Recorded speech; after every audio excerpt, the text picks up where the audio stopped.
Bonjour à tous, merci beaucoup déjà Jean de nous avoir invités. Je vais vous présenter le berceau du coup avec Maël. Donc moi je suis Théophile, il y a une mise à jour sur le programme. Théophile, je suis trésorier du club entrepreneur et du coup cofondateur, on l'a créé cette année. Et voici Maël. Donc bonjour à tous, c'est un plaisir d'être là aujourd'hui. Moi c'est Maël Guigné, je suis le secrétaire général de ce club Genius et on va vous raconter un peu comment on a eu cette idée de créer ce club entrepreneur.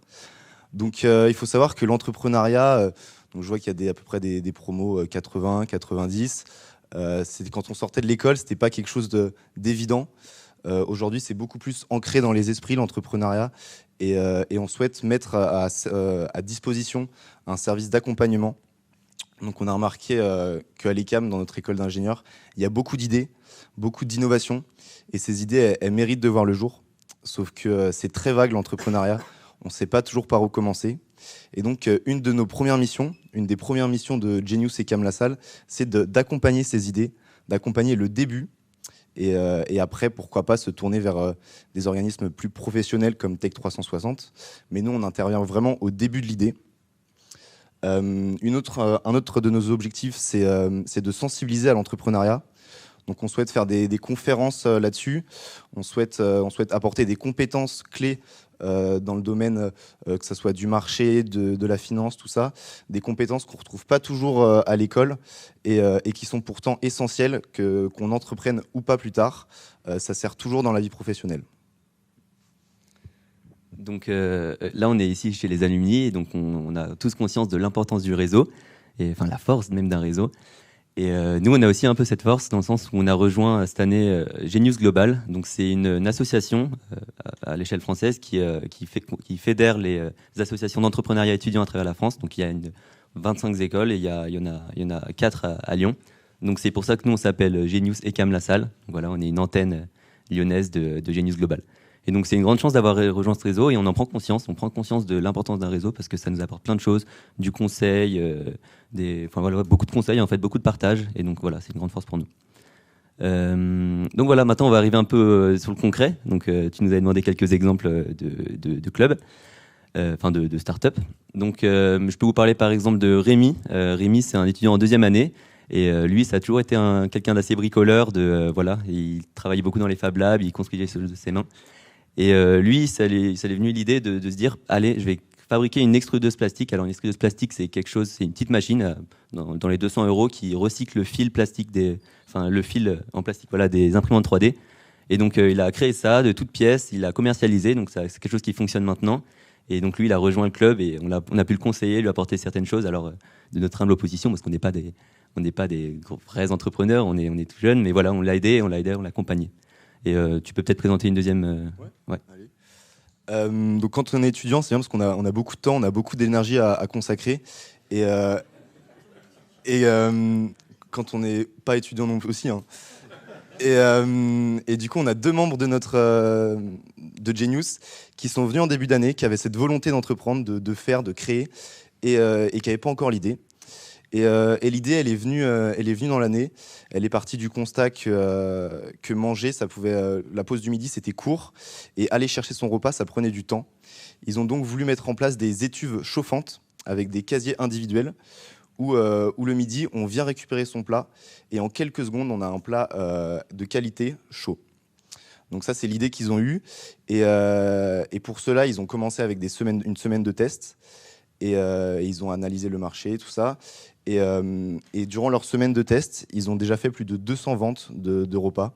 Donc c'est très satisfaisant de voir l'évolution d'un projet quand on voit qu'on part d'une idée simple et qu'on arrive à quelque chose de concret, à de la vente, à du résultat. Et aujourd'hui, maintenant, ils travaillent sur leur prototype d'étuve. Donc voilà, c'était 2 parmi les mains de projets qui sont hébergés par le Club Entrepreneur de l'ECAM. Maintenant, on a un club pour nous, donc on accompagne les projets, mais on a aussi un club pour l'établissement, on a un club pour l'ECAM. Et un autre objectif, Maël l'a dit, c'était de sensibiliser à l'entrepreneuriat et de partager, essayer de motiver les élèves à nous rejoindre, à créer leur start-up, parce que c'est hyper bénéfique. Enfin, on en parlera, mais c'est bénéfique d'être entrepreneur, ça a plein d'avantages, surtout quand on est étudiant. Et donc, on a créé plusieurs événements à partager avec l'ECAM. Donc, d'abord, on a eu une conférence en début d'année où on a présenté, la conférence, c'était comment entreprendre à l'ECAM, pourquoi entreprendre à l'ECAM. Donc ça a été une vraie réussite. On a eu plein de monde, beaucoup de professeurs, des alumni. C'était un beau moment de partage, c'était super. Et on a aussi créé le Démo Day. Vous pouvez voir, c'était un t-shirt du Démo Day. Donc le Démo Day, c'était le gros événement, l'événement phare un peu de cette année. C'était un concours de pitch. On avait plein d'élèves de l'ECAM qui venaient avec des projets, qui ont dû pitcher leur projet devant un jury et les élèves de l'ECAM, et des professeurs, etc. Et après, voilà, il fallait lire le meilleur pitch, celui qui a le plus convaincu. Et d'ailleurs, du coup, ça me permet d'en venir à pourquoi on est là et pourquoi on discute avec vous, les alumni. Mel, je t'invite à se retourner. Donc ici, on a tous les sponsors et les partenaires un peu qui ont aidé à ce projet. Et vous allez comprendre pourquoi vous êtes concernés. On a Prime Engineering, par exemple. Le directeur de Prime Engineering, c'est un alumni, un ancien ECAM. Qui fait partie du conseil d'administration. En plus, ouais. Et attends, alors c'est pas terminé. Attends, belle carrure. Hein. On a Little Bill, c'est une start-up qui est hébergée à Tech 360. On a encore Adelink, qui est aussi tenu par un alumni. Enfin bref, ce que je veux dire par là, c'est que c'est grâce à vous que cet événement a eu lieu. C'était super, c'était une belle réussite. Tout le monde a apprécié. Et c'est grâce à vous, vos connaissances. Jean, tu étais là aussi, tu étais dans le jury.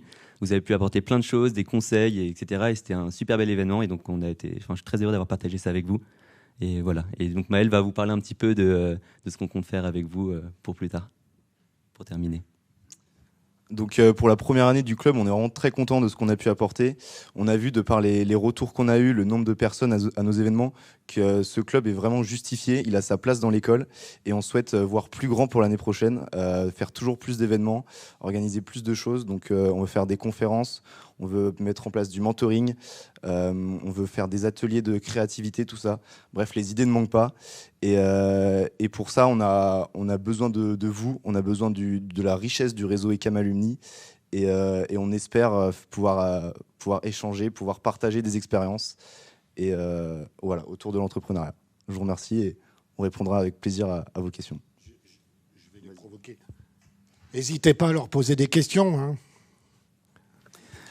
Oui, j'ai deux questions sur les deux projets dont vous avez parlé. Le premier, c'est un sujet de recyclage des fils, enfin, si j'ai bien compris. C'est ça. Des filaments qui sont utilisés sur les imprimantes 3D pour refaire du filament, c'est ça. Hein, c'est ça. C'est-à-dire vous le repassez dans une filière, etc. Ok. C'est bien. Enfin, et Genius, mais cette idée-là, effectivement, est intéressante. Dans le deuxième cas, c'est effectivement une étuve pour des plats, pour présenter des plats chauds. Il y a tout, enfin, dans l'alimentation et entre autres restauration collective, il y a des conditions sanitaires qui sont extrêmement importantes. Est-ce qu'ils en ont tenu compte, voilà, ou est-ce que c'est pour l'instant au niveau de projet? Parce que moi j'ai été président d'une société de restauration, c'est extrêmement contraignant quand même, et il ne faut pas s'aventurer comme ça sans le savoir. Voilà. Merci. C'est carrément, car c'était un des plus gros problèmes en fait, un truc qu'on s'y attendait pas trop. Il y a énormément de normes là-dedans, et donc on en a discuté, chacun a apporté un peu ce qu'il savait. Et par exemple, du coup, il devait le transporter à une certaine température, et si ça passe en dessous de la chaîne du chaud, alors j'ai pas les termes, alors je suis pas dedans, mais en dessous de 60 degrés, c'est à la chaîne poubelle. du chaud. La chaîne du froid, il ne faut pas qu'elle soit coupée. Voilà. Mais la chaîne du chaud aussi, c'est extrêmement important là-dessus. Oui. Voilà. Et la traçabilité, c'est dingue, la traçabilité sur les plats. Voilà. Pareil pour l'aéronautique. Hein. Les gars qui sortent actuellement des drones taxis électriques, ils ne se rendent pas compte. Il faut entre 10 et 20 ans pour homologuer un aéronef commercial.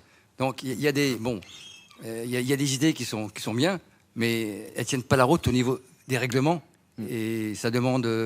il faut durer 10 ans pour homologuer un drone taxi. Je suis désolé, mais c'est moins d'un fric fou. Hein. Ouais. Voilà, c'était juste une réflexion en passant. Mais du coup, ça montre aussi un peu le côté pluridisciplinaire de l'entrepreneuriat.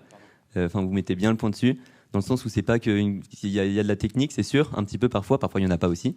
Mais voilà, il y a beaucoup de travail. En fait, on est heurté à tellement de problèmes d'un point de vue, je sais pas, des normes, des législations, d'un point de vue commercial. En fait, on apprend tellement plein de choses qu'on n'apprend pas au sein de l'ECAM, parce qu'on est quand même très axé technique, scientifique. On apprend tellement de choses que c'est hyper gratifiant, quoi. Donc voilà. Si je peux rajouter un mot, on a aussi une autre une autre start-up qui s'est créée récemment, s'appelle Vibely, et c'est le nouveau réseau social de la vie étudiante. Et donc, il devait sortir sur toutes les plateformes de téléchargement en début d'année. Sauf que avec les normes dont on parlait, notamment la loi RGPD pour l'application, ça a rajouté 1 an de contraintes et de développement supplémentaires. Donc ça montre vraiment l'importance de toutes ces normes à respecter et que dans les délais, c'est compliqué de tout prendre en compte, quoi. Pardon, j'avais une question aussi. Est-ce que vous travaillez avec d'autres étudiants d'autres écoles? Est-ce que vous vous formez ensemble ou est-ce que vous échangez? Et puis, est-ce que vous travaillez avec vos voisins directs nommés Made in, quand même, qui font de l'entrepreneuriat dans leurs études? Pour un certain nombre, en tout cas. Je travaille à Sainte-Marie-Lyon, je vous le dis quand même. Des fois que... alors, Made in, ça me dit pas grand-chose. Mais en tout cas... Art, design, entrepreneuriat. Et Ok. le site de Sainte-Marie-Lyon, les archives départementales mitoyennes chez vous. Ok, très bien. On serait ravis de travailler avec vous. Mais c'est sûr que donc là on vient d'être créé, c'est encore assez neuf, mais oui on travaille un petit peu avec les autres grâce à Genius Global. Donc notre réseau, on a pu faire des after-work et rendre visite à des gens de l'EM Lyon, rendre visite à des gens de Centrale. Donc oui on travaille un petit peu avec eux, mais pas encore assez. Mais c'est des perspectives d'amélioration. Moi, une dernière remarque. Je trouve que c'est très bien le mentoring parce que justement, ça vous permet de vous ouvrir à des gens qui ont déjà de l'expérience ou qui ont déjà monté des projets sur ce que vous voulez développer et qui évitent effectivement de patauger longtemps sur ces trucs-là. Donc, c'est très bien de développer ça. Et vraiment, c'est à mon avis essentiel si vous voulez avancer et que les projets débouchent. Voilà. Merci. Oui, moi j'ai deux réflexions. Le premier, c'est que, bon, vous êtes ingénieur, c'est bien, mais vous fout des Presque. Bon, c'est pas loin, c'est une question de... Comment ? Moi, ce que je trouve d'extraordinaire quand je les rencontre, c'est qu'ils ont une maturité... Ils parlent bien. Ah, mais ils ont une maturité... Mais oui. Nous, on était plus inquiets du prochain match de rugby que de savoir si on allait créer une entreprise sur je ne sais quoi, hein. Donc, non, ils ont une maturité extraordinaire. Alors, j'en viens à ma question, là. Quand on a 20, 21 ans, à peu près, non ? C'est ça. Ouais, bon. Eh bien, qu'est-ce qui fait qu'on a envie de créer sa boîte ? Parce qu'on pourrait aller se la couler douce dans un grand groupe, filer dans la fonction publique. Alors, pourquoi la start-up ? Parce que la start-up, c'est les horaires à n'en plus finir, c'est un salaire de misère, c'est des soucis par-dessus la tête. Alors, pourquoi ? En effet, là, c'est pas très bien vendu dans ce sens-là, mais ça a énormément d'avantages. C'est la vérité. Et c'est la vérité, c'est carrément la vérité. Mais, je pense que, sincèrement, alors, même, c'est pas vraiment à titre personnel parce que j'ai pas encore de projet, mais je rêve d'en avoir un. Mais c'est tellement gratifiant de partir de rien et de créer quelque chose de soi-même. Je pense que dans la vie, il n'y a rien de plus gratifiant de créer. C'est l'aventure. Voilà, c'est l'aventure. C'est le goût de voilà. l'aventure, le goût du risque, l'adrénaline. Alors, j'ai une autre suggestion. Si c'est... je peux, Ouais, vas-y. Si je peux rajouter, entreprendre, c'est quelque chose qu'on fait au quotidien, que ce soit même dans un grand groupe. On entreprend, on intraprend, ça se fait de plus en plus ce terme. Et déjà, rien qu'en créant ce club, on a entrepris d'une certaine manière. Et c'est voir nos projets, voir le jour justement, qui est très gratifiant, qui est très enrichissant. Et je pense que c'est pour ça l'entrepreneuriat. D'accord. Faire de l'argent, ça vous intéresse pas ? Donner du sens à votre existence non plus ? Protéger la planète ? Tout ça. Mais allez-y ! Oui, bien sûr, tout ça. Bon. Je vais les aider un peu. Oui, vas-y, merci Jean. Tout petit peu. Je peux vous dire que ces jeunes, ils savent ce que c'est qu'un président d'association, un secrétaire, un vice-président et autres. Et ils ne seront pas surpris quand ils vont prendre la présidence de l'Alumni ECAM dans quelques années. Ils sont plus, entre guillemets, ils en savent plus que tous certains membres de notre conseil d'administration. Voilà. Donc, ne serait-ce que ça, c'est une réussite. Ils vont te remplacer, Jean. Tout de suite. Ils vont te remplacer. Alors, moi, j'avais une autre suggestion. Bon, vous êtes ingénieur, on m'a dit bientôt, pas encore, enfin bon, peu importe, c'est une question de temps. Bon, maintenant, vous démarrez votre start-up. Ce qui pêche dans les start-up, c'est le go-to-market. C'est comment on adresse le marché. Et ce qui me paraît important, c'est vous associer avec des marketeurs. Enfin, vous voyez ce que je veux dire, des mecs de marketing, des écoles de commerce. Bien qu'en école de commerce, on fasse plus de commerce. Mais bon, ça, c'est un autre débat. Pour des gens qui ont une sensibilité, comment adresser la clientèle, les réseaux sociaux, le SEO, le machin, enfin, tout ça. Est-ce que ça, vous y avez pensé ? Alors, on y a pensé. Mais Bon. alors les projets, ils sont quand même à petite échelle. Alors c'est souvent assez local. Par exemple, on a une superbe start-up, petit exemple, qui s'appelle Zipzag, et il crée une machine-outil à 40 000. Alors c'est vraiment, c'est un très très gros projet, quoi. C'est des travail à temps plein depuis 2 ans. Donc voilà, c'est assez local parce qu'il travaille avec les CAM et d'après la phase de prototypage, là on entre dans la phase marketing. Et là il y a du travail, c'est sûr. Et les autres projets, par exemple, là on parlait de Food Locker. Food Locker, c'est pareil, c'est encore à l'échelle locale. Et pour passer la phase un petit peu de marketing, enfin la phase commerciale, bah oui, là on est obligé de s'associer, c'est sûr. Et c'est grâce à ça aussi, grâce à Genius Global, on peut parler avec les gens de l'EM Lyon, ils peuvent nous aider. Et grâce au mentoring, parce qu'en fait vous tous, vous êtes tous ingénieurs, mais vous êtes tous une firme très commerciale aussi. Et c'est aussi vous qui pouvez nous aider à nous accompagner, nous conseiller là-dessus. Mais en fait, on a un réseau gigantesque avec les alumni, on a un réseau gigantesque même le réseau entrepreneur de manière générale, il est énorme. Alors tu peux nous en dire quelques mots dessus, je pense, parce que Maël, alors j'ai pas de start-up, mais Maël a un petit début de start-up et en gros il y a plein de forums, il y a plein de choses et tout. C'est très dans le milieu entrepreneuriat, c'est fou, mais il y a un soutien énorme. Je veux dire, on a besoin d'un conseil et les gens sont toujours là pour venir t'aider. C'est exceptionnel pour ça. Donc je pense qu'on n'aura pas trop de problèmes là-dessus. J'espère. Donc d'autres questions? Oui, c'était une réflexion plus qu'une question. Je pense que ce discours s'adressant pas aux deux qui sont déjà vaccinés, mais aux autres ingénieurs ECAM, ou élèves ECAM élèves ingénieurs qui sont pas là, c'est qu'en fait, je pense que le diplôme ECAM, si toujours bon, doit être un plan B. Le plan A, c'est créer sa boutique avec des copains ou des gens avec qui on se sent bien. Et de toute façon, si on se casse la gueule, c'est pas de souci, il y a le diplôme derrière. Et après, on peut intégrer une filière classique. Donc, je pense que l'ingénieur ECAM qui directement file à EDF, il fait une connerie monstrueuse.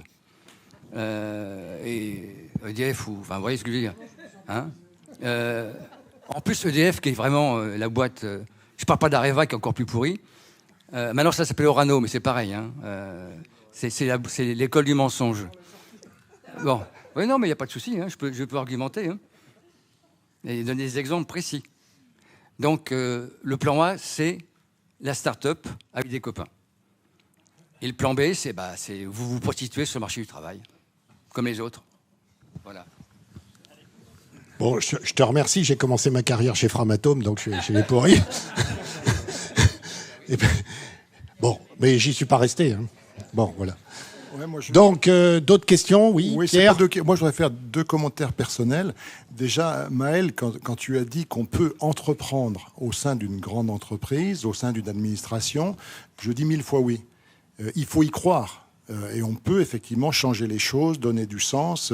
Et les aptitudes que vous développez à travers ce club peuvent très bien vous préparer à être des créateurs d'entreprise ou à être des intrapreneurs, comme tu le disais. Il y a un deuxième commentaire que je voudrais faire. Alors ça, c'est plus ce que je dirais à mes enfants. C'est-à-dire que c'est super, durant les études, de faire autre chose que le pur académique, de s'ouvrir l'esprit, de s'ouvrir à d'autres. Il ne faut pas non plus se tromper et se disperser. C'est-à-dire que, à mon sens, il faut profiter de ces années privilégiées pour être un bon ingénieur, être ouvert à tout le reste, sachant que tout ce qui est marketing, on a du temps pour l'apprendre après. Alors, il y a des exemples des Bill Gates ou des gens qui ont même interrompu leurs études, qui sont devenus des entrepreneurs, mais ceux qui se dispersent et qui ne réussissent pas à être un bon ingénieur ne seront pas forcément des bons entrepreneurs. Donc, il faut le faire avec raison. Enfin, c'est ce que je ressens personnellement, tout en disant que c'est super ce que vous faites. Et la façon dont vous en parlez. Bon, Est-ce qu'on peut... oui, on va... Juste, moi, j'aimerais que vous puissiez dire un mot sur vos besoins pour cette rentrée. Oui. Parce qu'on est là aussi pour les entendre, en fait. J'allais y passer. Et bah, du coup, nos besoins, c'est vraiment renouer ce lien entre ECAM Alumni et les élèves, parce que je pense qu'on a à s'apporter dans les deux sens. Et du coup, pour tout ce qui est mentoring, des conférences sur des sujets précis, comme, je sais pas, faire une étude de marché, tout ça, on aura besoin de vous. Du coup, ça va être plus besoin de vos temps, de vos compétences, de votre expérience et tout ça. Voilà, en espérant pouvoir échanger. Donc nous, on est vraiment là pour faire le lien aussi entre vous et les élèves, parce que là, je pointais du doigt intergénération, mais c'est dommage qu'on devienne alumni, en tout cas qu'on ait un contact avec l'alumni qu'en sortant de l'ECAM. Je pense que ce contact, il serait tellement bénéfique de l'avoir dès l'entrée en prépa à l'ECAM. Merci. Voilà, et je pense que les étudiants demandent que ça aussi. Donc voilà, si on peut essayer de travailler ensemble, ce serait super. Je pense que ce serait super. En tout cas, sur le site internet ECAM Alumni, on leur ouvre un espace. On va leur dédier un espace sur lesquels ils pourront vous donner de l'information, s'exprimer sur leur projet, etc. Et puis je rajouterais que s'il y en a parmi vous qui veulent, comme ils l'ont indiqué, faire une conférence d'1 heure ou 2 sur des sujets que vous verrez ensemble, je pense qu'ils attendent que ça. Hein. Donc si vous avez 1 heure ou 2 à leur consacrer en dehors du déplacement, venez. Et vous allez voir, parce que là, vous avez 2 spécimens, mais les 20 autres sont tout aussi extraordinaires. Donc pour répondre à ta question, en disant est-ce que c'est promu dans les études ? Oui, forcément. La direction générale d'ECAM La Salle, elle parle de l'entrepreneuriat. Par contre, il y a des profils, ce qu'un peu a voulu signaler Pierre, il y a des profils qui ne sont pas du tout des profils d'entrepreneurs, hein, et qui se retrouvent très bien. Alors, je ne vais pas citer d'entreprise, hein, parce qu'après, mais qui font des super carrières dans des tas d'entreprises, et puis qui sont entrepreneurs à leurs échelles. Hein. Donc voilà, je pense. Bon, Bernadette. Je disais par l'intermédiaire donc du site, mais aussi d'une autre façon, il faut faire par l'annuaire, oui, voir les besoins que vous avez, les mettre pour qu'on puisse le savoir, soit par des mailings, des choses comme ça, quand vous avez besoin de contacts, informations, marché, ou de quelqu'un de spécialisé dans un domaine. Ou utiliser l'annuaire aussi. Je vais te répondre. Alors, l'utilisation de l'annuaire, on leur a expliqué, donc il faut peut-être continuer à expliquer. Mais par contre, on vient d'acheter au niveau de l'association un module qui s'appelle Petites Annonces sur NetAnswer. Donc, ils pourront utiliser le module petit. Il faut savoir qu'on n'avait pas le module petites annonces. Donc, recherche chambre, recherche mentor. Donc, on vient d'acheter ce module-là. Alors, je parle sous contrôle de Pierre et de Vanessa. Donc, on va mettre en route ce module et un élève pourra tout à fait passer une petite annonce ou un club pour dire on recherche un intervenant ou je ne sais quoi sur je ne sais quoi. Oui, je voulais juste...